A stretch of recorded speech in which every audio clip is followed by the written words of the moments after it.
All right, welcome everybody. I'm Ryan Macias with the Elections Assistance Commission, and I am on our testing and certification program team. And today we're going to talk about voting system coding and programming and use of language access in the voting system, but also how you can port it over to election technologies. And this panel, as you can see, there's one slide up there, and I don't plan on touching it because the original discussion was to make this interactive. I would really like to throw out a few topics. Those of you out there who may be elections officials, how you may use this, and those of you that are with community-based organizations, things that you can utilize and or reach out to your elections jurisdictions, or what you are doing to reach out to your elections jurisdictions when they're looking at either purchasing new systems or engaging with them through their voting systems. So as you can see, I just threw out 3 topics for discussion, but if there's anything along the voting systems that you guys have questions about, have comments about, or any other topics that you'd like to throw out there, I can add it. Again, this is supposed to be interactive. And so I will add it up to the screen and we can hit on some topics. And if not, I will continue with some stories on each of the topics. But kind of the 3 main pieces of focus that I'd like to look at today are the capabilities of current voting systems, the procuring of new systems, and how to look at new systems and how they can facilitate language access, and then the portability to other election technologies. As we know, election technologies are very integrated today, but the coding languages aren't necessarily. So definitely that's one of the things that we're looking into for procuring new systems is finding out ways that the data could be exported, and even some best practices that are being utilized out in the country right now for data being imported and or exported in and out of the voting system, and really having it be the main focal point, your true election management system. And being able to transmit that or transport that to the community-based organizations to be able to utilize on their own websites, or for the elections officials to use the data themselves.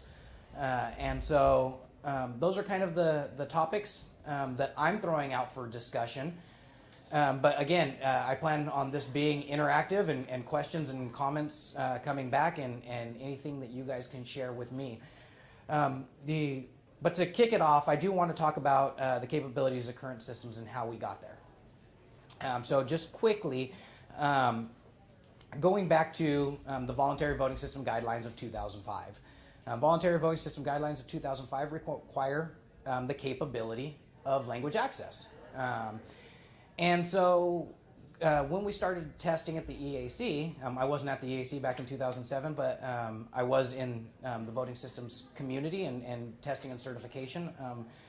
And so when we started testing back in 2007, the requirements were based on the manufacturers supplying to us what capabilities they could do. And mainly it was English and Spanish. And so we call it a system limits test. And so they provide us the data that says our system can do this, and then we would test that. And fast forward a little bit, and I'll give you a specific example. When I was in California, the 2010s, everyone started procuring in 2005, 2006, 2007. The 2010 census came out.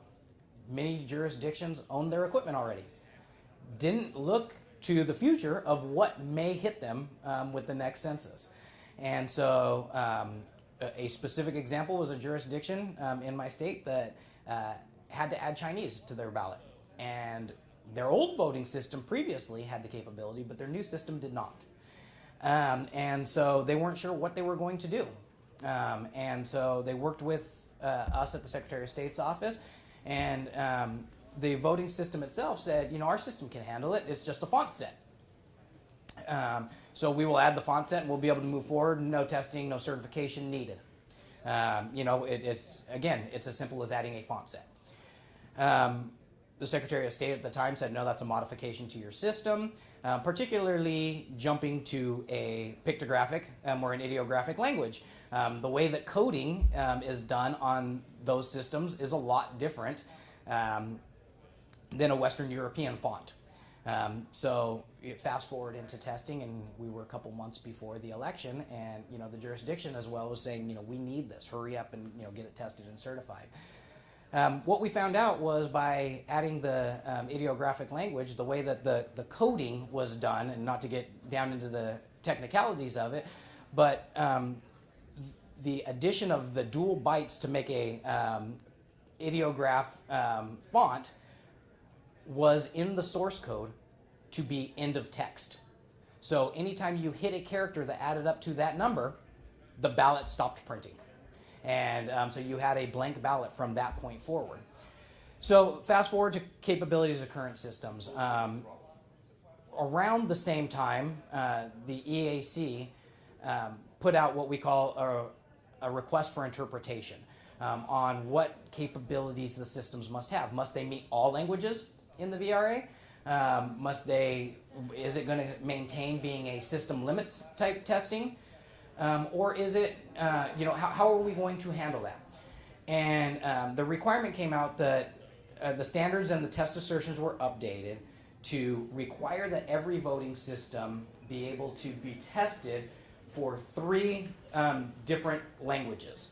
The default language, which is typically English, a secondary language using a Western European font, which is usually Spanish, and an ideographic language. Typically, it's either Chinese or Korean. Then, coming out at the same time was more text-to-speech. And what we found out was non-written languages weren't being handled correctly because they would be reading the text-to-speech without having text. They would be interpreted a little bit differently. So a 4th requirement came out to have non-written languages required for audio support. So that's where we are today. The current systems are tested for those 4 things. Every system that is out there has to have the capability, but we're still at a system limits capability. And so, again, trying to make this interactive and open it up for discussion, I'm gonna ask if there's any questions or comments or concerns around that, and then we can continue on. Yeah. So, is it the case that if a election system can pass whatever testing is required for English, the other language using a Roman alphabet, aka Spanish, and then a pictographic, is that the right word? Ideographic. Sorry, language, let's say they test for Chinese. Does that mean then that system has the capability to cover every language that fits in those categories? Like it could also handle French because French uses Roman characters, and it could also handle Japanese because it uses ideographic, right? I mean, does that basically mean it has full flexibility across all languages of those types? So that's the intent. But the font sets that are actually loaded onto each of those election systems is what we call the system limits test. And so when a manufacturer applies for certification with the EAC, and that'll kind of get into ways that you as a community and even the elections officials can start looking at the data that's out there. So our test plans and our test reports actually have a section in it that says supported languages. And so that is submitted with the application. That is a requirement for the application for certification of a voting system. They're only tested under one of each of the types, of the 4 types. However, then it goes down into, it says this system actually has the font sets, has been internally tested to be able to have the capability for these 9 languages, or these 6 languages, or these 11 languages. But as it goes through the EAC testing and certification program, we only test the 3 types of font sets, and then the ability to bring in the audio files for a non-written language as well. Yes? So if one of those 9 or 10 languages doesn't end up being the one that you get Vietnamese in the systems, does that mean it has to go back through certification in order for them to program the system to be able to do that? Potentially. And so depending, so I will give just a high-level background of the way. The EAC's testing and certification program is voluntary. The states are not mandated to do it. They are the voluntary voting system guidelines. So if a state requires it to go back through the EAC, the manufacturer may submit it. The EAC only tests what is applied for. It could be what we call de minimis, where no testing would take place, and a lab would take the data, look at the internal testing that was conducted to determine whether or not that was de minimis change, or it may have to go through testing. For the example that I gave earlier, when I was in California, we required it to go through testing, but it didn't have to go back through EAC testing, mainly because of the time frame. This came up in March for a June primary. And so what I did was I flew out to one of the labs and tested it, and we ran into the issue, made some modifications, went back, flew back out 2 weeks later, did some more testing, made some modifications, flew back a third time, and finally got it certified and able to be implemented for the June primary in that specific election. So it depends, as we always say in elections. So as a follow-up to that, Yep. right, let's say a voting jurisdiction has a voting machine that does not have capability for Vietnamese. It does not have the font set for Vietnamese. Sorry if I get the vocabulary Yep. wrong. And then it gets Vietnamese coverage under Section 203. What then does that voting jurisdiction have to do with its voting system? And Huh? Write a big check. again, it's going to be depends. Hopefully, that the back-end coding has been able to, because Vietnamese specifically in this scenario is an ideographic language, and it's been tested to be able to handle the ideographic language. So hopefully it would just be importing the font sets, purchasing the licensing necessary for that voting system utilizes, but it could be more. For instance, what happened with that other system that we were talking about, it actually didn't have the capability to do the ideographic language. So it had to acquire a third-party utility to be able to convert the language, change it, revert it back to be able to be imported in. And so there was more to be done there. But assuming that the system itself, with the testing that we do now, has the capability to be able to handle all the different types of font sets, it would be purchasing a new font style and importing that, and then moving forward from there. But that's a very good question, and that kind of leads to bullet point 2 here with procuring new systems. And so, Cameron mentioned earlier today, and for here in Fairfax County, and I know a lot of other jurisdictions as well are on the border of crossing over to that 5% rule. Or you have jurisdictions like California, they've been talking about it out there today, where it's a 3% in a precinct, not necessarily 5% for the county, where you have to not provide the ballot, but the information. And so if you do the research and you look at the data and you see that you're nearing that 5% rule, or you're nearing whatever your state law is, and you're getting ready to procure a new system, take that into consideration. Build that into your requirements. And whether or not you're actually going to utilize that until the threshold hits, and that may be a funding scenario or whatever the case may be, but at least make sure that the capability is built in there, and or if you're looking at a system that doesn't have the capability for a language that you are nearing, then work with that manufacturer to make sure that, I'm not going to purchase it until you can have it tested and certified, or you can show that you can handle that font set. I know a lot of jurisdictions out there, particularly in California, because of their 3% rule, that goes to the portability of election technologies, is they have to provide a sample ballot. So they work with their community-based organizations and say, because it's not a requirement for us to provide a ballot, we can't get the funding to actually build and get the translations, build it into our voting system. So we're going to reach out to the community-based organizations, and we're going to provide you the PDF in English. If you guys will provide us the translation, then we will build it back into our voting system. We're not going to be able to have a tabulatable ballot, a ballot that could be provided to the voter for them to vote on and actually have it tabulated, because we're not going to go through that process of actually producing ballots. But what we can then do is we can then provide you a sample ballot, marked, or on an 8.5 by 11, a non-tabulatable ballot that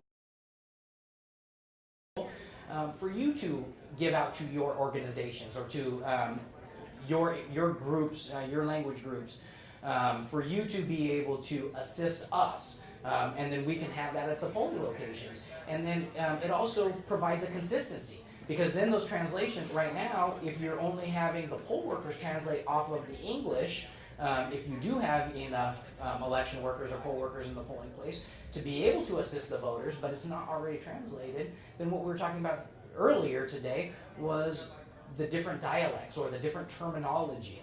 I'll tell you a great example. When I was in California as well, I speak Spanish as well, and one of our internal interpreters decided to send out an email that the word ballot was balota, and yet in the jurisdiction that was utilizing their CBOs that they had been working with, and I don't remember if it was also legally interpreted, but definitely there was an interpretation that no, in our jurisdiction the dialect that we use is boleta, and so it created this huge issue because even though all the interpreter was trying to do was assist based on an email, it came across that I am the interpreter for the Secretary of State, therefore it's a mandate that this is what you utilize. And it created a whole issue where, you know, the local jurisdiction is the one that should be working with their local organization to be able to code their ballots the way that best fits them, because they know their community better than anybody else. And so if you have a case like that where one poll worker is using one term that may mean something a little bit different than another election worker in the same precinct, in this case where if you build it into the voting system and you have the font sets there to be able to do it, then you have people that are reading directly, and you know, hopefully they are following the consistency of what is already typed out and included. And can also be, again, ported over to other types of technologies that would be in the polling location for distribution, electronic poll books, and other devices that may be out there in the polling location. So you could reach out to other communities that may not be covered and may not hit a threshold where you think that people are going to show up. But now that you've actually built it into the voting system and created an electronic file in that language, then you can have more distribution of it. So I spoke for a little bit. I'll go ahead and throw it back out. Is there any other questions or comments or anything else? And if not, so I'll throw out a couple more ideas. Capabilities of current systems. What can we do with what we have? Going back to those test reports from the EAC, looking at your state certification reports, what it is you have in your own state, what may be out there. As I stated, that the EAC has its reports on the website. If you know that your jurisdiction or a jurisdiction that you are working with owns X voting system, then go take a look at the EAC website. Go look at the test report and see, does that voting system have the capabilities that may be necessary for our jurisdiction? Is our jurisdiction utilizing all the capabilities that it has? How can my group interact with that jurisdiction and be able to provide resources that they may be able to do because they have the technology, they may just not have the resources. And so it's not really outreach, it's actually in-reach, it's reaching into the elections officials to be able to work with them, or if you're the elections officials, saying this is what my voting system does. Is there organizations out there that could assist me with this information? A great example, we were out in Minneapolis 2 weeks ago for our Board of Advisors meeting. They provide their ballots or their election information, I don't want to say ballots, their election information in 11 languages. They do not have a single requirement outside of English. But they have worked with their jurisdictions, they've looked into their voting systems, they've looked into their technologies to find out what is the needs of our voters, and it's something that they look at every time that they're getting ready to procure a system. Can I ask, how do they, are they providing like a translated copy of the sample ballot? I don't know exactly. What we were told was election materials are translated into 11 languages, English plus 10 others. It's on their website of the types of materials that are translated. I don't know specifically. I do know that Grace spoke at this summit last year about what it is that they were doing. I do know their Secretary of State, Steve Simon, was the keynote speaker, and one of the things that he brought in was to talk about, not even, can't remember if he was actually focusing on with this upcoming with the Language Access Summit, but one of the things that he brought in was a ballot from 1896 that was translated. And it was translated into Norwegian-based languages, but it was French and a few others, and so he said, this isn't new. We've been doing this. And he said, obviously that predated the VRA, but this is something we've done here in Minneapolis, and here is actually a photocopy of an 1896 ballot, and provided that to everybody that was there. So just a comment, I'm from Montgomery County, Maryland. Our office has Section 203 requirements for Spanish language. We provide everything beginning to end in Spanish, but we also provide like instructions for a voting system in 5 languages, because that's something we can send out now ahead of time. We can get it translated. We have staff on, folks on our staff that are bilingual that do our translations of our sample ballot, but our specimen ballots are 18 pages in English and then that in Spanish. And so to be able to turn around that type of material or even set up a ballot marking device in multiple languages without staff on site who can translate, the time crunch becomes an issue. So we are able to do a lot more long-standing materials in other languages. Some of our materials are next door in multiple languages. But it's hard to have that on-demand types of things unless you have people. And we do, and are lucky, we have Chinese, Korean, several Asian languages in our area, and we do have some people that help us do like press releases, and we do some on-air radio type of spots in other languages as well to try to help with the turnout piece that we're able to use community connectors for. Yeah, it's a great example. Any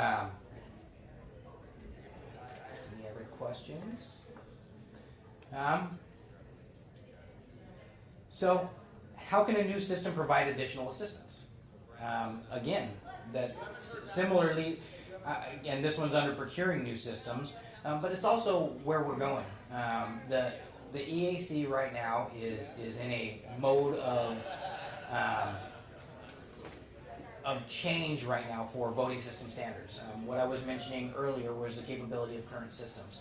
Those were systems that were tested to the 2005 Voluntary Voting System Guidelines, again predating the 2010 census. As of July 6th of this year, in a month from today actually, a new set of requirements will be mandated, which are the Voluntary Voting System Guidelines version 1.1. And one of the things that they did increase was usability and accessibility, not just for voters with disabilities, but also for language access. And so there's some new mandates in there that the voting systems must have capabilities to meet. And so if you are in a jurisdiction that is potentially looking to procure a system, take a look at those new voluntary voting system guidelines. See if there is something there that may benefit your jurisdiction or a jurisdiction that you are working with. And then also the next iteration after that, Voluntary Voting System Guidelines 2.0, is under development right now. So that's one of the things that we are doing is we're working with, we have public working groups. So this is something that is completely open, a completely open process on development for the next iteration of the requirements, of the standards, of the guidelines that we're working with the public on, and putting in new requirements. And so there's additional items such as some of the questions that you were just asking have come up. Do you test just to show that every language, every one of the 9 languages can be handled? Or do you make a manufacturer do a self-certification of that instead of just a documentation standpoint? Do you require all voting systems to meet all languages? And so these are discussions that are all taking place, and at this point, again, these are items that have been thrown out on public working groups, so the EAC does not take a position, or at least I am not taking a position on that right now. I don't want to speak for the agency, but those are items that are under discussion in moving forward to the next iteration, to the 2.0. Again, I'll throw out another example. When California created their California Voting System Standards. So for those of you that don't know, I spent 10 years in the California Secretary of State's office in their voting system testing and certification program, which ended up becoming the Office of Election Technology, and have only been with the EAC for 13 months. So I do have a lot of examples of those 10 years. But another thing that we found out was in going through the systems, again, the capabilities of current systems, I'm going to jump back to that before I move forward, there was a specific example where one of the systems came through and it says, yes, we can handle any language that you want us to. And again, we said that's not what we do. We test every language that you provide to us. And this is, again, a California example. But it also went into what took place at the EAC, from my understanding, before I was here. They said, well, we can handle any language that is necessary. And so we got into testing it, and what we found out is they can handle any language by spacebarring, putting a blank spot in, and then pasting an image, a TIFF, a JPEG, or anything else, where the elections jurisdiction would have to code every single ballot in every single language, because what they were doing was just taking a bunch of images and building, through building blocks, every single ballot for their ballot layout. Could they meet it? They could. Did the system handle it? Not necessarily. It was being handled outside of the system through the importing of a whole lot of images and a whole lot of resources that could they meet the requirement? Yes. Was anyone going to buy it the way that it was? Probably not, because of the staff resources and time that it would take to be able to do so. And so moving forward, again, some of what we had learned because of that 2010 census and because of some of the missing capabilities under our original certification process was when the California Voting System Standards came out in 2014 or 2015, having a jurisdiction like LA in California it actually went into the law for the California Voting System Standards that the next iteration of standards had to require that any language utilized or required in the state of California had to be tested on every single system that came through. That's current law? That was Elections Code, I want to say 19214 in California, but it's the 19200 section was one of the requirements for the rewriting of the California Voting System Standards that came out under Senate Bill 360 by then Senator Padilla, now Secretary of State Padilla. And so, again, that's a way that you can work with your local jurisdictions. So again, because the EAC is a voluntary program, the EAC is going to test the system limits. We're going to test what is provided to us. But at your local level, you can work with jurisdictions, and again, it doesn't even have to be through a certification process. And that's I'll go back to the Procuring New Systems, building in the requirements. If you're in a local jurisdiction, and again you have a threshold, make sure that that's met. Even if you're close to a threshold, think about building that in, because your system may last some time. And as we can see right now, most of the voting systems out there are 10, 12 years old, and there's going to be a census that happens between that. And so look at the data and try to foresee where you're at and kind of the influx of the community around you to be able to handle have the technological capability to handle changes that may be thrown at you legally or legislatively. So kind of a change of direction, but still in this new system thread maybe. In the last panel, there was a lot of discussion about California and Julie Wise with King County about so many languages that you can't put them on one ballot. And so then the need to have multiple ballots based on language. And then, so one, systems and how they handle, not like Montgomery County's ballot where it's multiple languages on one ballot style, but multiple ballot styles. But also, the interesting piece I thought was the ability to differentiate, and is that through tabulation that they determine? Or maybe from California, is that a function of tabulation to know what language the voters cast a ballot in? I know. Yeah. That's my curiosity point. Or is that certain just through history? I don't know how they did it. And so what I will say is there's a few ways to capture that data. for instance, sometimes that's captured at the voter registration outset. And so you know how many persons apply, particularly in a vote by mail state, you know how many people apply for a vote by mail ballot in that language. And then you'll also have voter history for that voter. And so you know if a ballot went out in that language and was submitted back.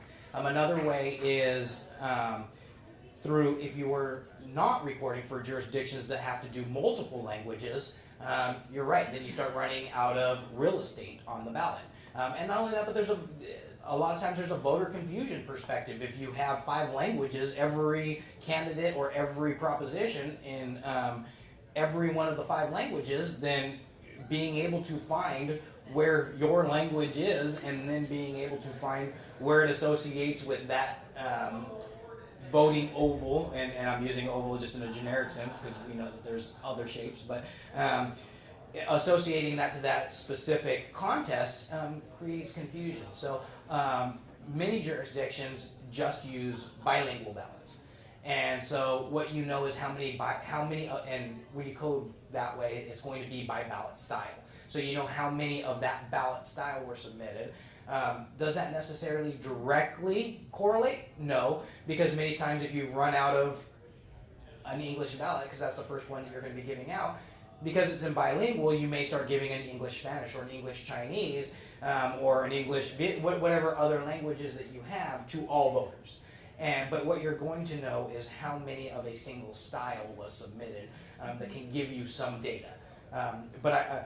My anticipation, or my assumption, I guess, is that it's the former because they're a vote by mail state, specifically to what Julie was speaking of. But yeah, trying to capture some of that information in the polling location. Both, you cannot actually capture that in the voting system. That is a VVSG requirement, voluntary voting system guideline requirement. But you can through ballot accounting. Well, then again, when it came to a vote by mail system, there is a segregation of the language that's on the ballot from the person who actually sent the ballot in. So there's a dilution of the information as well too. It doesn't have that granularity where you might know that this single ballot in this one language came from this one precinct, and there's only this one person who had gotten that ballot. That's a very good point, Ian. And so he was talking about the dilution. And so in the instance that we were talking about, if you know that a voter received a ballot style in a language, almost all jurisdictions have a way to mask how that vote was captured. So that when you put out your reports, and that's something that, again, built into the technology, but also built into state laws. We have, every state is a little bit different, but again, I'm going to use my past experience. When I was in California, we had the 5-person rule. And if you had less than 5 person, an asterisk went on to what we call the statement of votes cast. So you couldn't be able to decipher 3 voters voted in this precinct on this ballot style, so we know how those 3 voters voted. We may be able to associate that back to the person. And so if you were actually to go through and try to tabulate the statements of vote cast just off of that, you are going to come up with a small distinction, a small differentiation from the totals than what's in the columns, because there are asterisks that are masking some of the information. But once you actually aggregate that at a county or a state level, then it goes beyond that 5-person threshold. So, great point. Other questions? Comments? Let's see here. Got a few.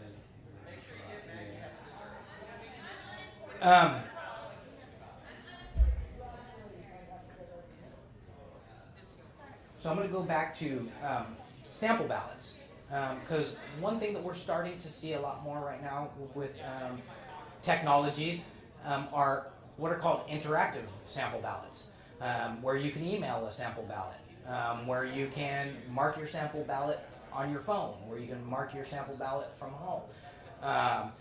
And so when I was talking about, when you're looking at a new voting system, if you can build that information in, and again, work with your interest groups and understand what your technology can handle, and the capabilities of it to be able to produce those, then that's something that could be, again, submitted from data that is requested through the VR system.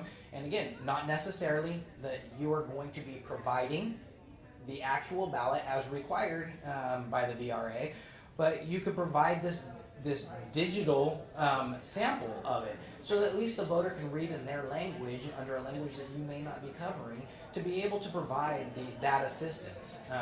And it doesn't have to be digital. Again, you can have one in the precinct, but if you create it digitally, then it can have the capability to be portable amongst technologies.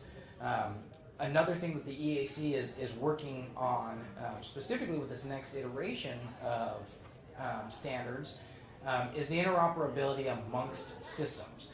And so if there's a way to be able to export, we're not there yet, but if there's a way to export the ballot data files in the languages necessary, then that could be utilized elsewhere. It could go into election night reporting system. And if the jurisdiction doesn't have the election night reporting system that has the capabilities of doing so, the AP may.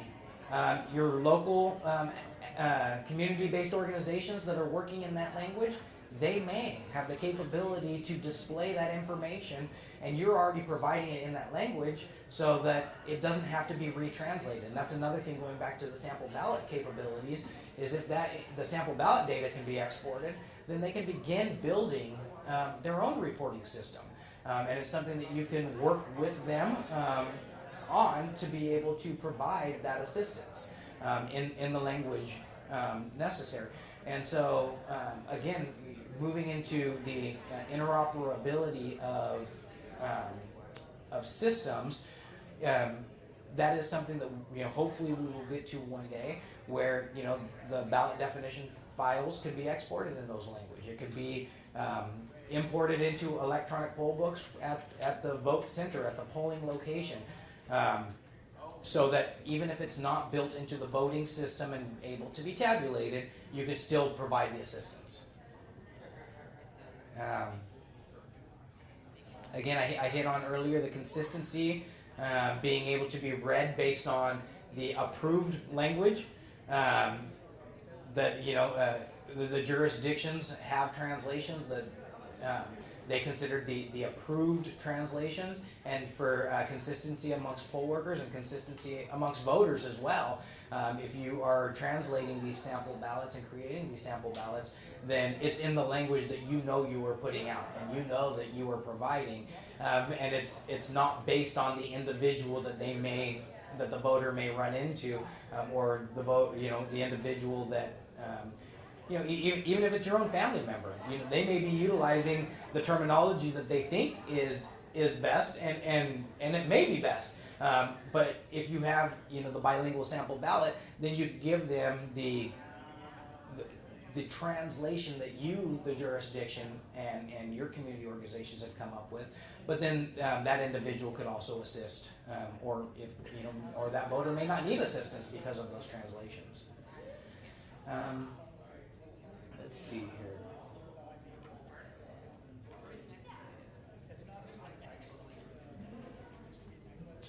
Really what I had here for sharing, but again, if there's any topics, questions, ideas that you guys have, this is and was really supposed to be interactive, and so for those of you that are watching on the web, I'm sorry, I'm sure you're sick of my voice by now, but I wish we had a feed to bring your questions in as well to see if you had any, but unfortunately today we do not.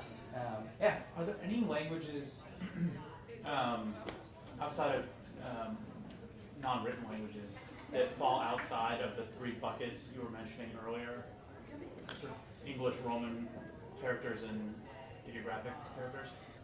What I have been told is yes, but they are not languages that have been required by the VRA. I do not know what they are, but I heard that there are languages that utilize different coding that could go up to a 3-character based, where the ideographic, to my knowledge, are all dual bit characters.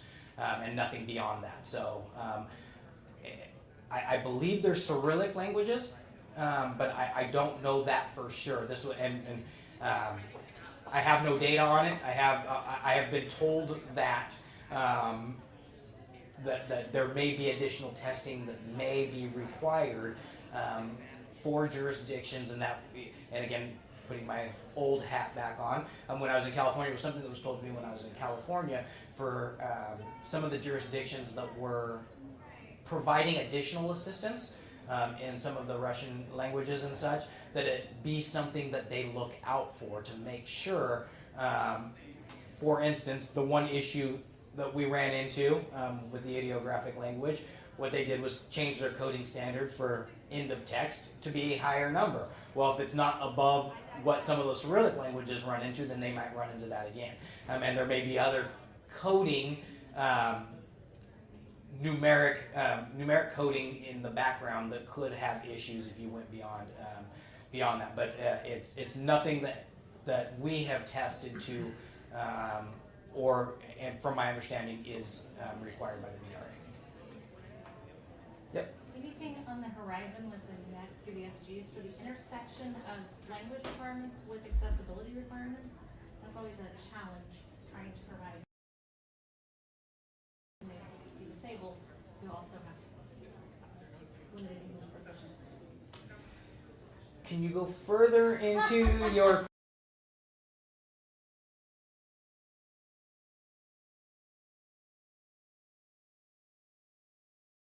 be maneuvered either through an ATI, an accessible tactile interface, which is usually a keypad of some sort, or binary switches, which are pads, or a sip and puff technology, to be able to interact with the voting system. And then they also have the audio capabilities that would be in the multiple languages as well. So one of the accessible methods that our community finds most useful is web delivery ballots with like screen reading technology. But that right now falls outside of kind of that parameter of certification or any type of system piece. So I didn't know if that was any inclusion of that, because while we do have accessible devices in the polling places, a lot of the voters who, particularly those who are visually impaired, like the option of having this ballot delivered to their home. They can use their own device, but especially when you get into other languages, there just isn't, it doesn't feel like there's a lot of technology yet that's been developed to be both screen reader technology in these languages that need to meet these requirements. So I don't know if this is covered by that, but that's actually a very good question. And so particularly on a web-based ballot marking device. Now for OCR, optical character recognition, on a paper ballot and being able to reiterate that, I don't know there. But on the web-based technology, one of the discussions that is out there right now, which I can almost guarantee will be included in the next iteration of VVSG for web-based ballot marking devices, would be meeting the U.S.EAC standards, the Web Content Accessibility Guidelines version 2.0. And so in order to meet some of those requirements, I assume, I don't know the U.S.EAC standards, but it would be to make it accessible. And so if you're going to be providing the accessibility of U.S.EAC 2.0, again, I'm making complete assumptions and complete guesses on this, is that there is some language accessibility for screen readers, for whatever technology is out there. If the technology has not been developed yet, then obviously there's some other issues out there. But I do know that there has been a hope, again, I'm not making any promises here, but there is a hope that the EAC will be able to provide some grants for that type of, particularly for accessibility, as it has done in the past, to be able to look into some of these new technologies that would be not required to be certified, but the EAC would have the capability to test and certify if they were submitted. And I put that out in that terminology specifically, again, because the EAC does not require technologies to be certified. It is a voluntary program. We test what is submitted. And in the next iteration, the VVSG 2.0, one of the things that we're looking at is to not be device specific, because it has kind of compartmentalized what we can test and certify, and a lot of jurisdictions are looking at newer technologies and such, and so we want to be technology agnostic as much as possible, and instead have the capability to test additional technologies when they be submitted. And so if a ballot marking device was submitted, then there will most likely, again, they're still under development and they're still in the working group process, but that is something that has been thrown around a lot, is that for any web-based technology, and potentially other technologies as well, or at least bringing in best practices from the WCAG into precinct-based technologies and voter interfaces, is some of the WCAG 2.0 specifications.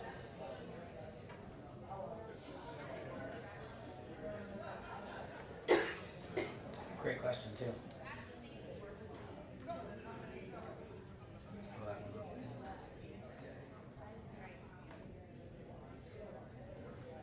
Any other questions?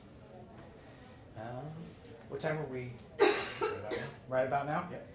Okay. Oh, is that a thumbs up or is that another question? Thumbs up. Oh, this is really helpful. Yeah, not a problem. And again, for any additional questions or follow-up that you may have, my name is Ryan Macias. I am with the EAC. I can be reached at rmacias, that's M-A-C-I-A-S, at eac.gov. I do have some cards here for anyone who wants to speak and talk, but for those of you that are out on the web, feel free to shoot any questions that you may have from this presentation to myself or any other contacts that may be out there for the Language Summit, particularly on this panel. And I appreciate everybody for attending and the questions that you did throw out, and thank you very much.